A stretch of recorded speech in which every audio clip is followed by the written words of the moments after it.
There comes a moment in the life of a nation when silence is betrayal, when continued obedience is suicide, and when bowing to the same hands that choke you is no longer diplomacy, it is surrender.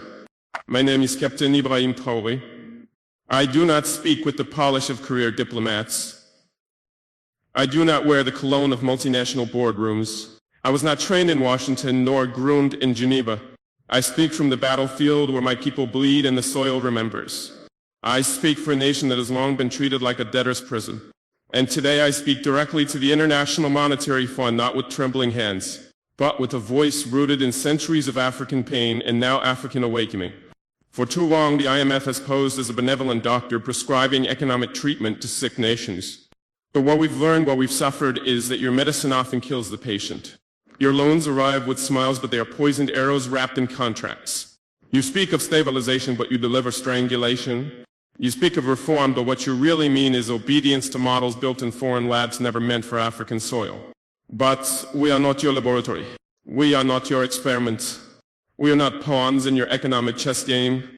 Burkina Faso and the whole of Africa is waking up. And when we wake, we do not ask for permission to breathe. You see, I come not to beg for cancellation. I come not to plead for relief. I come to tell you what no African leader has dared say loudly enough. We no longer accept economic policies that reduce our people to beggars, while our gold lines the vaults of the West.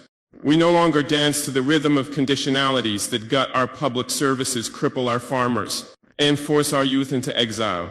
We no longer accept being told that good governance means handing over our national wealth to foreign firms with smiling consultants. So today we begin a new conversation, not one between debtor and lender, but one between equals. Between nations, between truth and falsehood. And this is not a press release. This is a reckoning. And it begins now. One, the chains of debt, a modern form of slavery. Let us speak plainly, without euphemism, without the polite lies of diplomacy. Debt, the kind you offer Africa, is not a tool of development. It is not a bridge to prosperity. It is a shekel.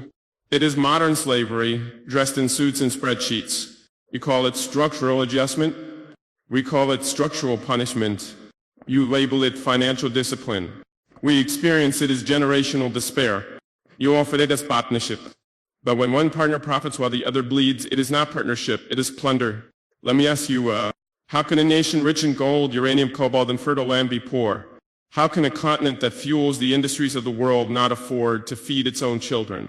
We are told it is mismanagement, corruption, incompetence. Yes, Africa has its wounds. But many of those wounds were inflicted by the very hands now offering us Band-Aids soaked in interest. Let me tell you what this debt looks like in real life, not on your PowerPoint slides, but on our streets. It looks like children studying by candlelight, because the national power grid was privatized and sold to foreign investors who charge prices our people cannot pay.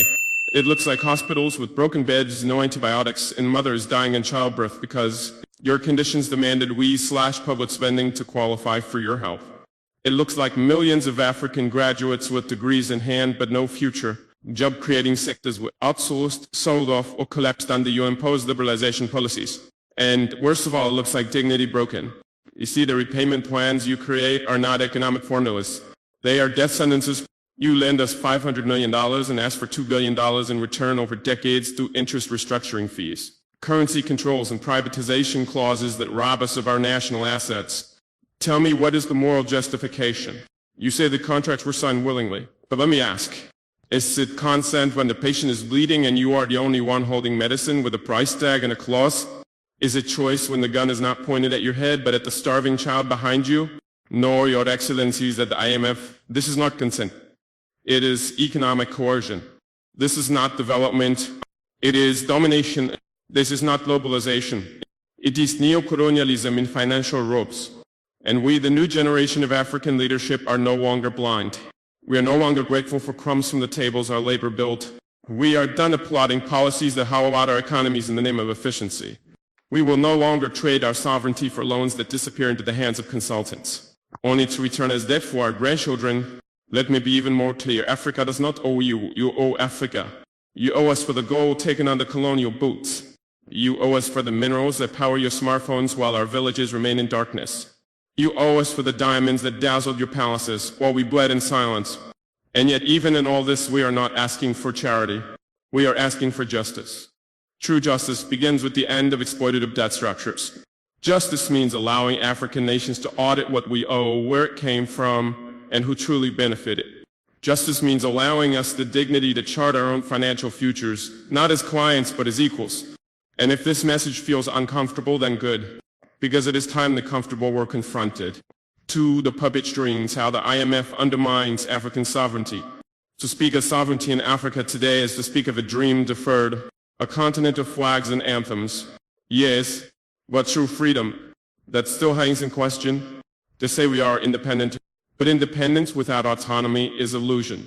And few institutions have done more to blur that line between self-rule and subjugation than the International Monetary Fund. You do not govern us, yet you draft our budgets. You do not vote in our elections, yet your approval determines whether our economies collapse or breathe. You claim neutrality, yet the ink of your influence runs deep in the laws we pass, the leaders we appoint, in the limits of our own ambition. This is not financial aid. This is political engineering. You arrive with briefcases and blueprints, not bombs, but the damage is often the same. Behind your technical language lies a silent weapon, conditionality.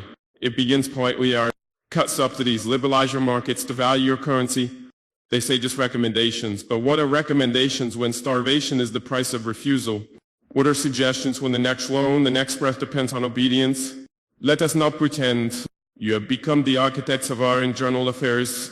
We were told structural adjustment would create efficiency. Instead, it created dependency. We were told austerity would eliminate corruption. Instead, it eliminated hope. We were told the free market would lift us. Instead, it lifted our wealth and flew it offshore. And when our people protest, when they rise in anger and hunger and the agony of unmet needs, you do not take responsibility. You step back claiming you are merely observers. But history is watching.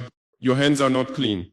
From Ghana to Zambia, from Senegal to Kenya, we have seen it play out the same.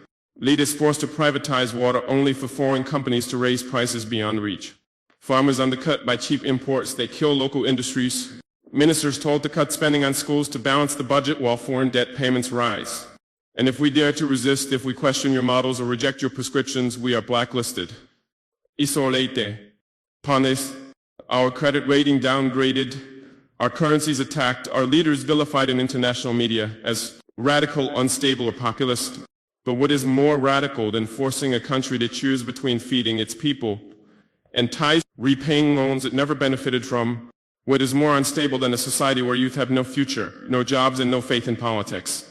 Because their nation answers to banks before it answers to its people. Let us be honest. Your influence has too often been a veto on our dreams. You have become unelected governors of African policy.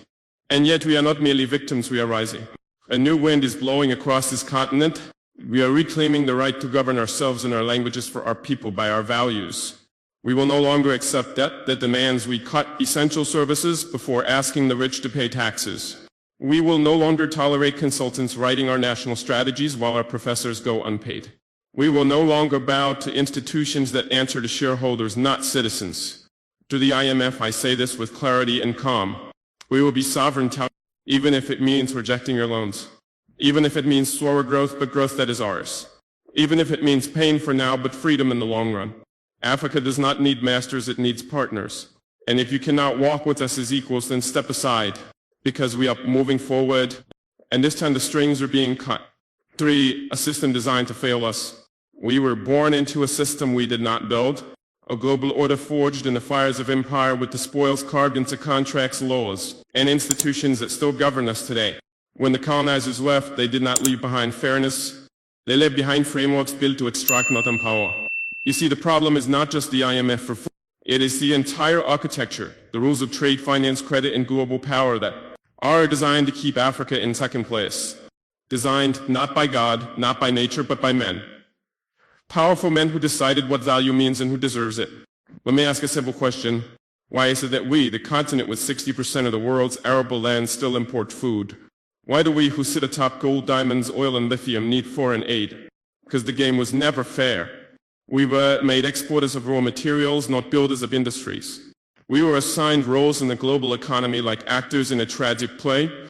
You grow and they process, you extract, they manufacture, you borrow, etc. They lend, and every time we try to rewrite the script, the penalties follow. Credit agencies slash our ratings. Multinational lobbies threaten sanctions. Tech giants pull out investments, and their media calls us unstable. But what is more unstable than a world where a continent of 1.4 billion people contributes the least to climate change, suffers the most? What is more irrational than a system where cocoa farmers in Cité d'Ivoire who feed the world's sweet tooth cannot afford chocolate? What is more unjust than countries who were once colonizers now lecturing us about governance, while sheltering the stolen wealth of African elites in their banks? And yet they call this order a meritocracy. They say work harder. They say be more transparent. They say attract investment, but what they don't say is this. The scoreboard was rigged from the beginning.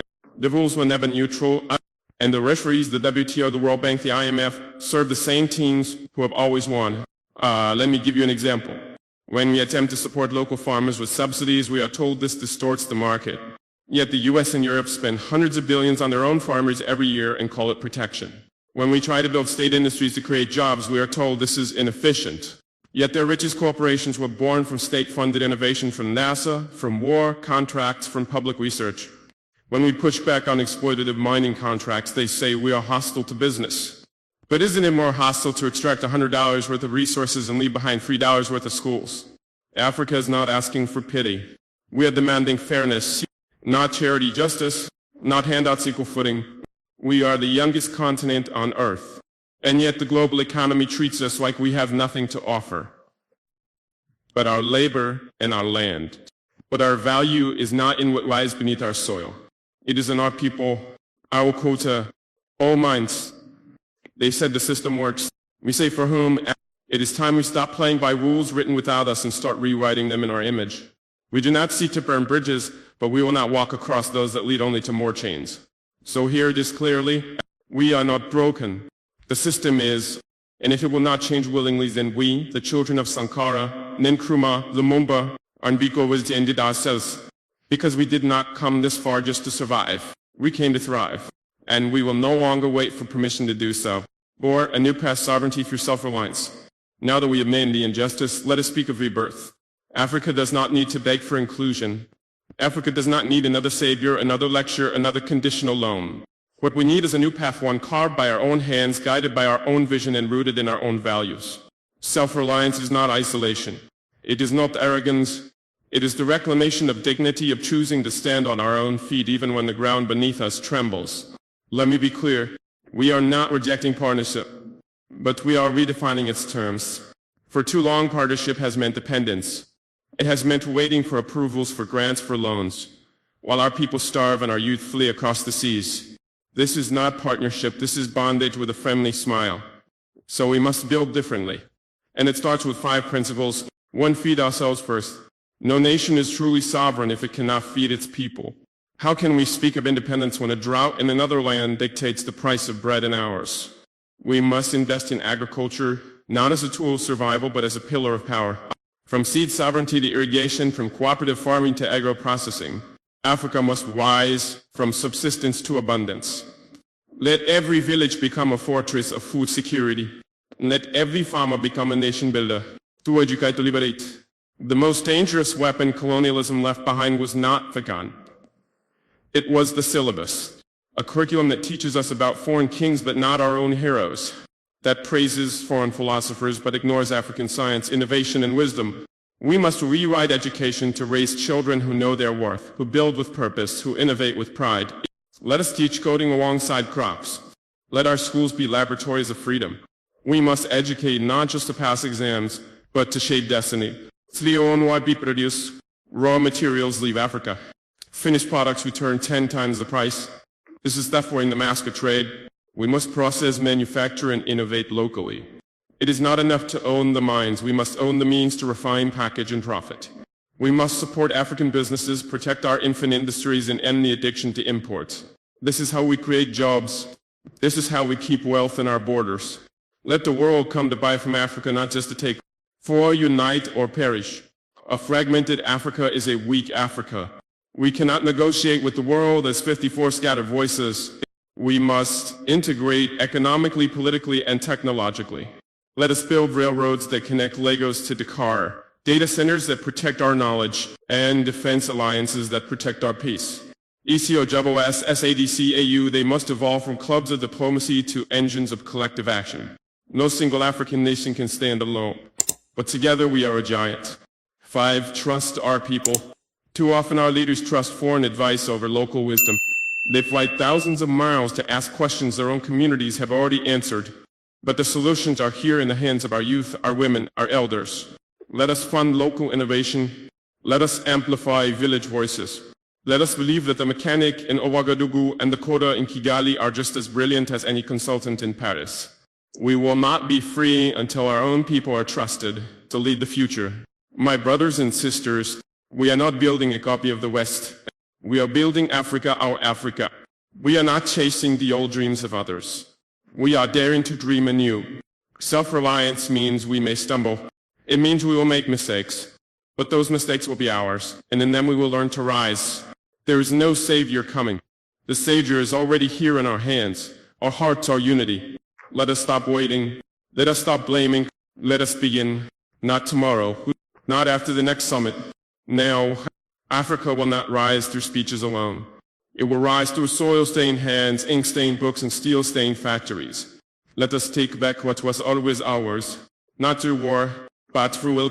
Not through hate, but through healing. Not through begging, but through building.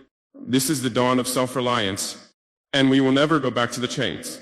5. The people's mandate. You are not powerless. To my beloved people, young and old, urban and rural, educated and unschooled, you are not powerless. You have been made to believe that power belongs only to men in suits behind microphones. But the future is dictated by those who sit in tall buildings far away.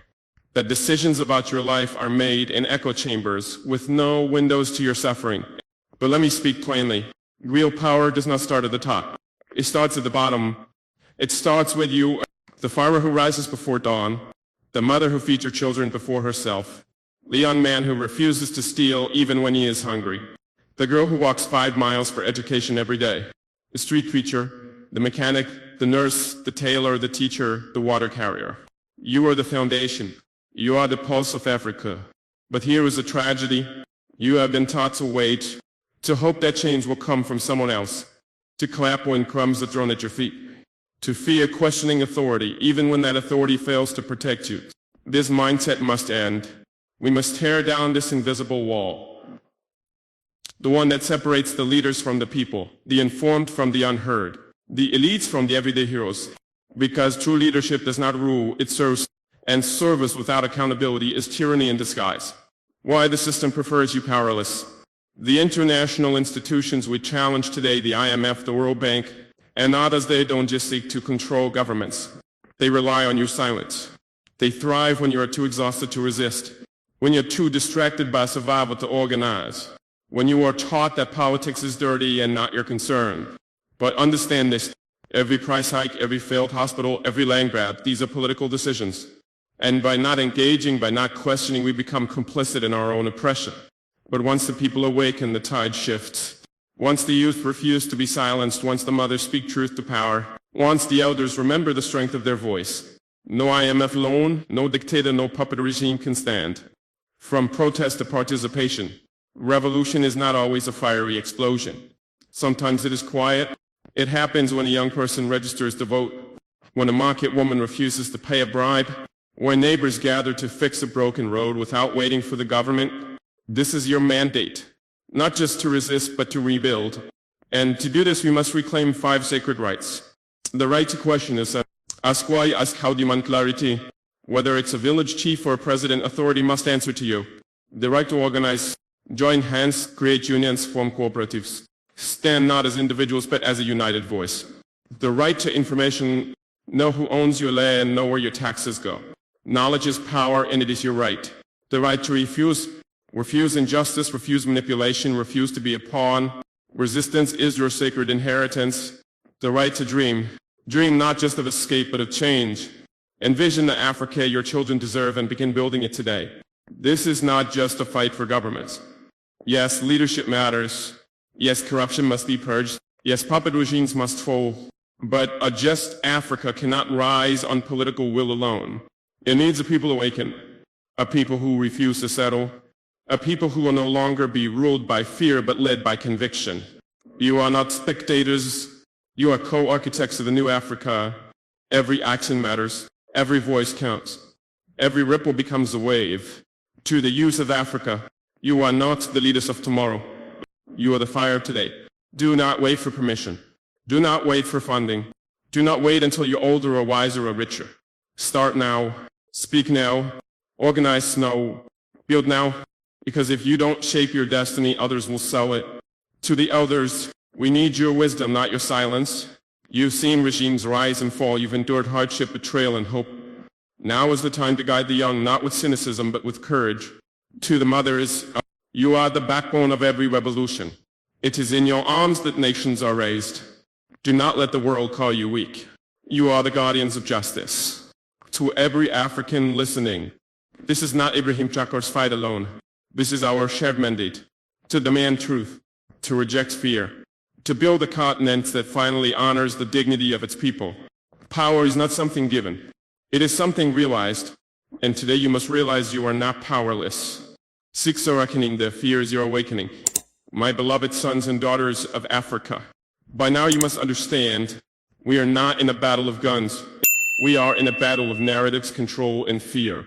The institutions that chain us, whether called the IMF, the World Bank, or the silent elite who never show, their faces are not afraid of our armies. They are afraid of our awakening. Because an awakened African is a dangerous thing. The game they played so well. For decades, they told the world that Africa was the problem, that we are corrupted, that we are incapable of governance, that we are dependent, primitive, and always needing help. They told us these lies so many times that we began to believe them ourselves. So we begged, we borrowed, we bowed.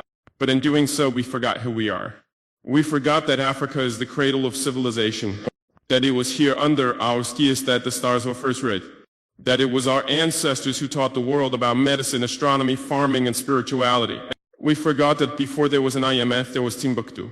Before there was colonial aid, there were kingdoms with universities, armies, trade routes, and governance systems that spanned continents. We were not poor, we were made porous. What they fear most, let me tell you the truth, they will never publish in any global newspaper. Their power depends on your ignorance. Their comfort depends on your silence. Their wealth depends on your exploitation. So when you begin to read, they panic. When you organize, they tremble. When you unify across borders, they conspire. Why? Because a generation of Africans who know the game, who see beyond the aid packages and debt traps, who refuse to sell their futures for short-term illusions. Such a generation is unstoppable. They fear not your rage, but your clarity. They fear not your weapons, but your wisdom. They fear not your protest, but your purpose. The awakening has begun. Look around, you feel it in your bones. There is a stirring in our villages, a fire in our cities, a hunger in our youth that no IMF policy can extinguish. From Burkina Faso to Mali, from Niger to Uganda, from South Africa to Ethiopia, the veil is lifting. The spell is breaking. This is not just a political shift. It is spiritual. It is ancestral. It is prophetic. You are not just living through a revolution. You are the revolution, the reckoning on. For years they have extracted from us with impunity gold, oil, diamonds, cocoa, bauxite, uranium, and yet we remain the poorest continent in the world. No, this is not chance. It is by design. Well, here's what they didn't expect. That we would wake up, that our people would begin to connect the dots, that we would call out the lies, that we would dare to confront them not with hate but with truth. And truth is the most dangerous weapon of all. This reckoning is not about revenge. It is about justice. It is about restoration. It is about dignity. It is about telling the world, we are not your creditors, we are your creditors, and it's time to settle the account. The shift cannot be reversed. You see, once people see the bars of their cage, they no longer mistake it for freedom. Once people taste sovereignty, they no longer beg for scraps. And once people remember who they are, they become ungovernable by lies. So yes, expect pushback, expect propaganda, expect infiltration, expect threats, because when an empire begins to lose control, it will do anything to maintain the illusion. But their fear is not your signal to retreat.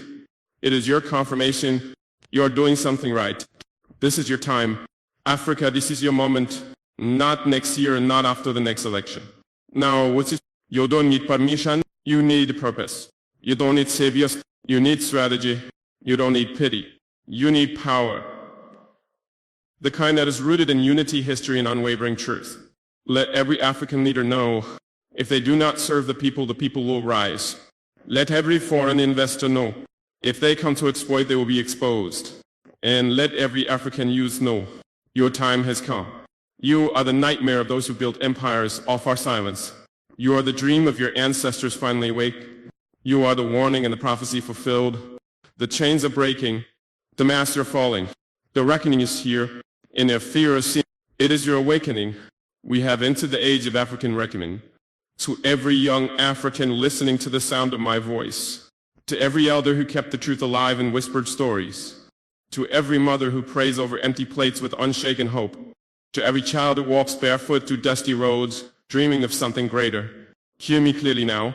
The age of African reckoning has begun. Not with violence, not with hatred, but with truth, with clarity, with resolve forged in the fire of centuries of injustice. We are not begging anymore.